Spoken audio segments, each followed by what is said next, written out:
Hey there and welcome back to Rimworld. My name is Pete and today we complete another episode of our Rimworld series in the Cold Bog with the Cult of Jingz. Last time we left off after filling what was very likely the last spot in our colony of Liviana. Next to super-psycaster Light, we also got our hands on melee specialist Wyatt, and today we'll actually send the two of them out on a small quest, but more on that later.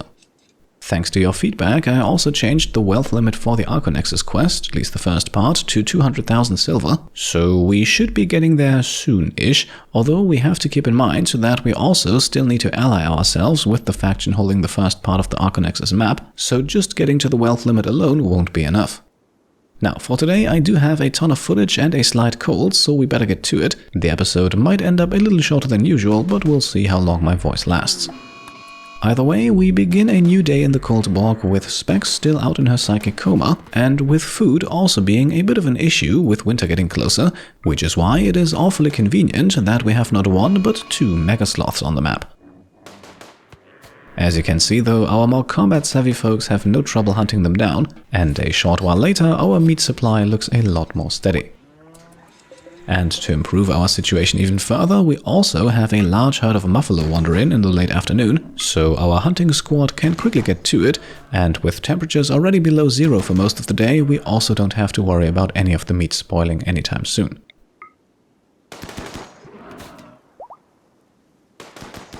In the evening then, Master Craftsman Armando finishes an excellent quality Uranium Guardian helmet with a sharp armor of 77%, roughly on par with a flak helmet, and it will go on our tough brawler Wyatt as soon as he has recovered a bit.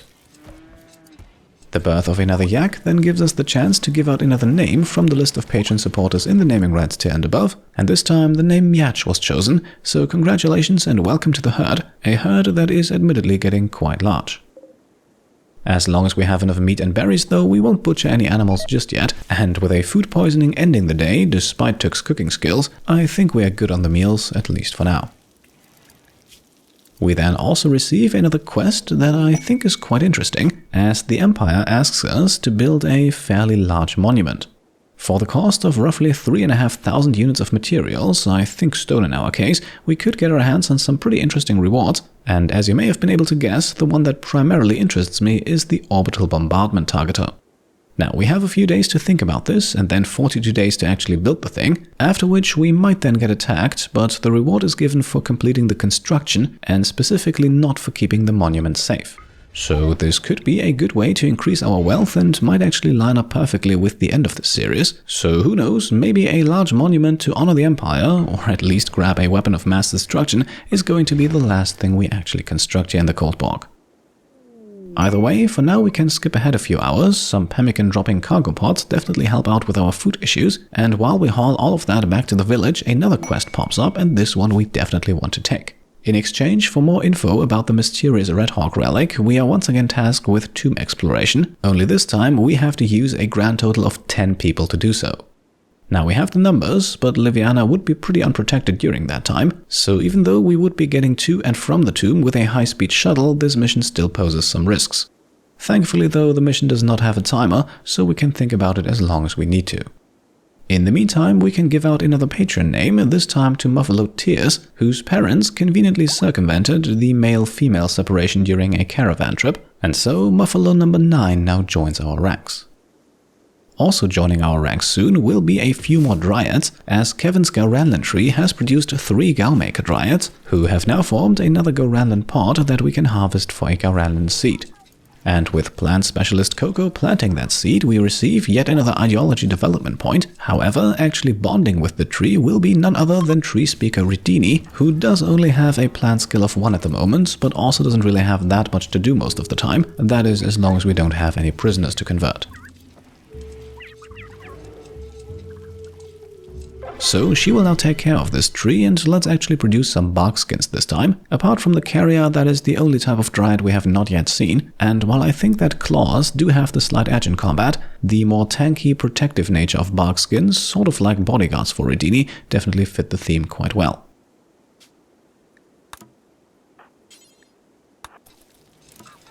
A few hours later then, Wyatt experiences a creativity inspiration. Yes, the man can do more than just punch people. And with a crafting skill of 10, we might actually want to use this. The guaranteed increase of 2 item quality levels could definitely be useful. For now though, Armando remains our resident craftsman, while Light continues to boost his psycasting powers. In the evening, our anima tree is once again ready for a linking ritual, and that means it's time to advance to Psy rank 5. For some reason though, Light decides to spend the linking ritual in bed. I guess his psychic powers are just that next level. Either way, the ritual is still completed successfully, and with that it's time to choose the next psycast.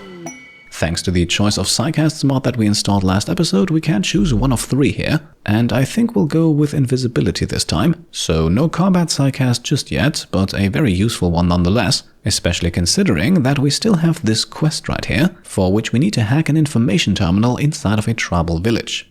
All of that to gain more information about our next relic, but doing so will turn the entire village hostile, so it might be advantageous if they can't actually see their target. And that is why we are only sending a 2-person caravan out on this one, our 2 new guys, Wyatt and Light, accompanied by muffalos just to slightly speed up the caravan. This will also sort of be the initiation quest for both of them. Keep in mind that they are both also still lacking their ritual scars, so I guess this is our way to have them earn those. Unfortunately then, with both of them on their way and Specs also still in a psychic coma, we are attacked. But surprisingly, this one's actually looking fairly manageable, just 43 people, and despite being breaches, I don't think this should give us too much trouble. So let's assemble our troops, and we can see here it looks like they're eager to actually dig through the mountain. Not exactly the path that I would have chosen, but it definitely gives us a bit more time, so I won't be complaining. With our defenders positioned a bit further south, we can then already start taking some potshots. It's not like the entire enemy group will now suddenly converge in our position, but it definitely helps to thin out their numbers. With the breaches then slowly but steadily getting uncomfortably close to our bears, we make use of an interesting mechanic, because Freya can actually cast berserk pulse through walls. Well, not exactly, technically she can cast it at a wall, but it will then affect everyone standing behind it. And conveniently enough, those are the breaches, so let's quickly have that problem take care of itself.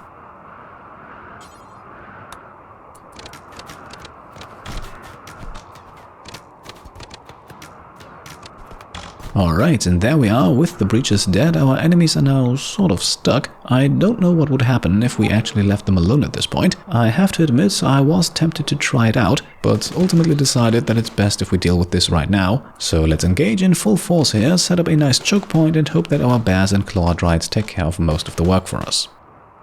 Unfortunately, the oh-so-fragile Jekna goes down after just 1 hit, probably best if we keep her out of the fighting in the future. Still, thanks to a well-timed berserk pulse, no one else actually gets injured, and so a few moments later our enemies are fleeing and we can shoot down the last few stragglers, while Jekna is safely brought back to the hospital.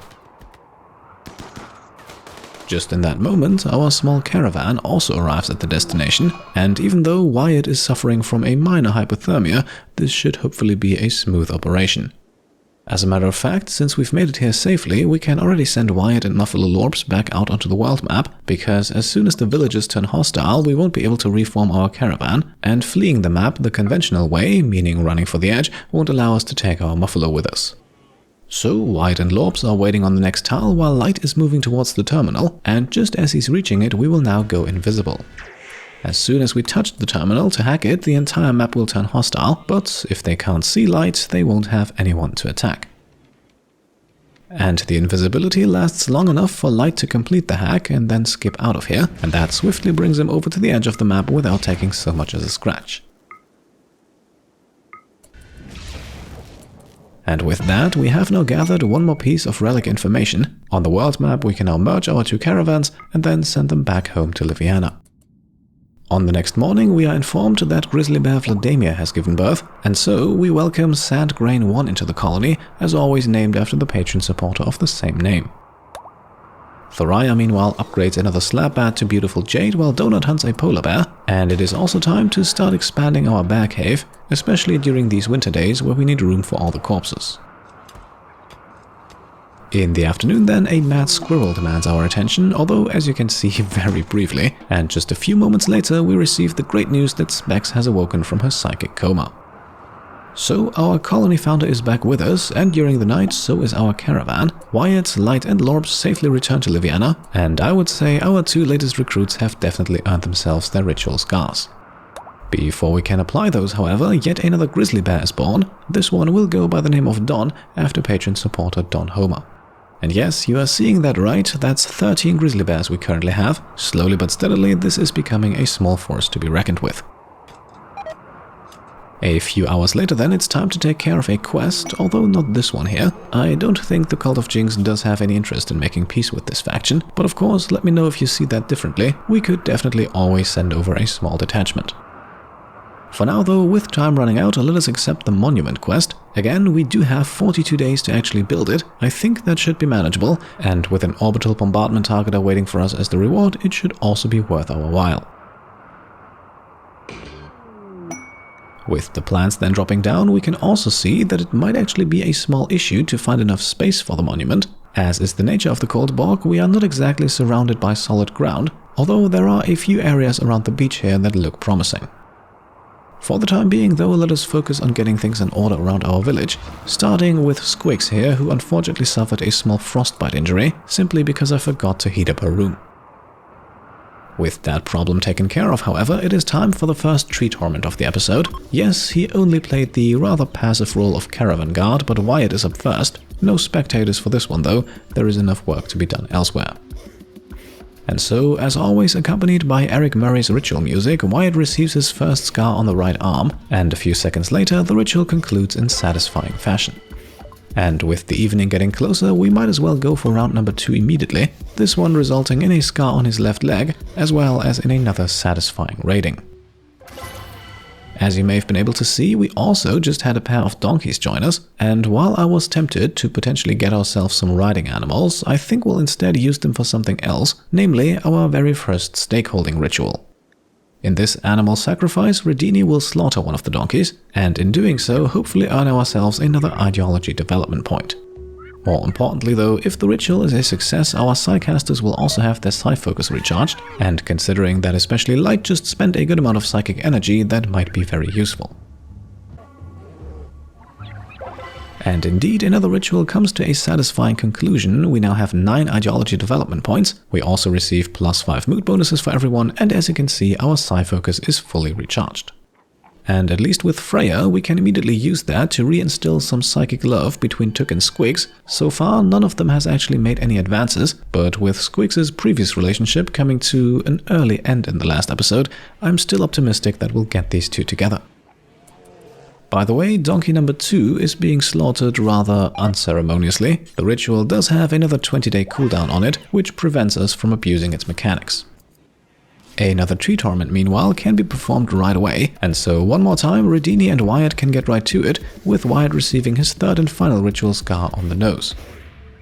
And once again the ritual comes to a satisfying ending, and that would be Wyatt taken care of. Now we shift our attention over to Light, who, as you can see here, is struggling a bit with his mood, so perhaps, with winter now officially set in, a ritual scar can lift his mood on the next morning. This time Redini chooses the left arm. She seems to have lost her preference for the eyes a bit, although in Light's case that is probably understandable, considering that there actually isn't anything there. Still, the ritual once again finishes in satisfying fashion, so let us go for round 2 immediately. Although life for Light and all other males in Liviana is suddenly becoming a lot more complicated, as we are struck by a high-intensity psychic drone. We'll talk about the particular problems that Light is going to have with that, but first let's give out 2 more names. Yes, today our animals seem to be on a bit of a breeding spree. First, we can welcome yet another yak by the name of Dark Virus, and then a grizzly bear that I think I overlooked earlier, going by the name of Till after patron Till Oldmans. Just in that moment, we are also informed that another Garanlan pot has sprouted and that the anima tree is ready for the next linking ritual, and we'll take care of all of that in due time. For now though, we can watch as Light receives the next ritual scar on his right leg, and then we have yet another birth to celebrate. Our yak Spoons has given birth to Jeremy, named after patron Jeremy Bruce. Jumping back to Light real quick, we can also see that the psychic drone is currently applying a negative mood modifier of a whopping -103, so even another satisfying tree torment is not going to help out his current state of mind. So a mental break might just be on the menu. I think it's best if we just let him sleep for now. That should prevent him from breaking at least for a few hours. One person who does break, however, is Quick Sleeper Maniac. However, with him deciding to go on a smoke leaf binge, we can actually counteract this quite easily, as we can quickly have his wife Thoraya put up a campfire and then burn all the smoke leaf joints we have in storage. I didn't plan on using them anyway, and there's only 4 of them, and this should prevent Maniac from the admittedly unlikely chance of developing an addiction. On the next morning then, time for another ritual, but this time no tree torment. Instead, Specs is giving a leader speech. Maybe that helps us to raise the mood a bit. Unfortunately though, the speech is deemed uninspiring, which is not really making the situation any worse, but definitely also not improves anything. Still, let's see if Light actually manages to stick through the 2 hours it takes for another linking ritual. This will give him his 6th and final psycasting rank, and I am hoping for some of the modded combat psycasts to show up here. Ultimately though, it looks like we are not really in luck, as we can only choose between Berserk Pulse, Manhunter Pulse and Neuroquake. Now, I have to admit, I was tempted to go with another Neuroquake here, but then I thought to myself, why build up such a powerful psycaster with such an insane amount of neural heat if all we do in combat is to just have them press the single-use panic button that pretty much all high-level psycasters can use, and then keep them completely out of action for the next 5 days. So with Light in particular, just like with Freya, I think we should get a lot more use out of Berserk Pulse. Keep in mind that his neural heat limit is about twice that of Freya, and with the 2 of them working together, we should be able to send our enemies raging for quite some time. Finally then, we are also forcing Light through his 3rd and final tree torment, and luckily, as you can see, the psychic drone actually ends before him or Redini can enter the tree temple. The scar itself is then placed on the right leg again. The double placement here a bit unfortunate, but it's likely not going to cause any major issues. Light then also does not seem to like it, as he deems the tree torment boring. Yes, repetitiveness can be just that, but still, with that, everyone in Liviana is once again fully scarified, and I think we can slowly start wrapping things up and set our sights on what's to come next. In the next episode, I think we'll start working on the monument, and we might also try our hands on that 10-person tomb raiding quest. Not to mention that we do have another Gowranland tree connection to give away, and if you have any ideas on what we should do with the Cult of Jingz, then feel free to drop them down below in the comments. For today, let's make the cut at this point. If you enjoyed the video, then I would be very happy if you could leave a thumbs up. And if you like what I'm doing and want to support me and my channel further, then you can subscribe to help the channel grow, grab some merch over on shop.petecomplete.com, or check out and maybe even pledge to the Pete Complete Patreon. Thank you all for watching, and I'll see you next time. Cheers.